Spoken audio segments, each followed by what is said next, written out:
Good morning, East Baton Rouge Parish. Good morning, East Baton Rouge Parish.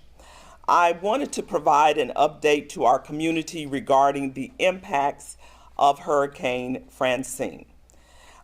Joining me are many of our council members, legislative assistants, 2 council members, and department leaders, as well as representatives from Entergy.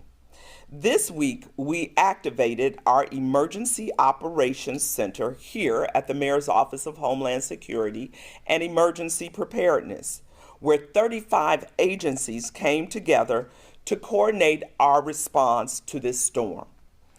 Our operations lasted several days, and this morning, we are demobilizing our full activation, but MOSEP will continue to respond to the aftermath of Francine in coordination with every agency in East Baton Rouge Parish.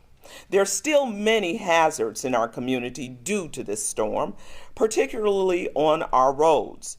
If you do not need to travel, then please stay off the roads.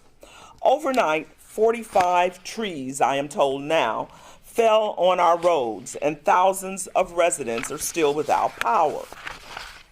Our Department of Maintenance worked overnight, and I want to give a big thank you to them, because as trees were falling, they were clearing them up. And they cleared 28 of the trees that I just mentioned from our roads. Many, however, are tangled in power lines, and we are working with our power companies to remove those lines. We also have 23 traffic signals without power and another 9 signals that are flashing. Please treat these traffic signals like a 4-way stop sign. We have spoken with Entergy and DEMCO, who tell us that they are working as fast as possible to restore to all of our traffic signals and residents.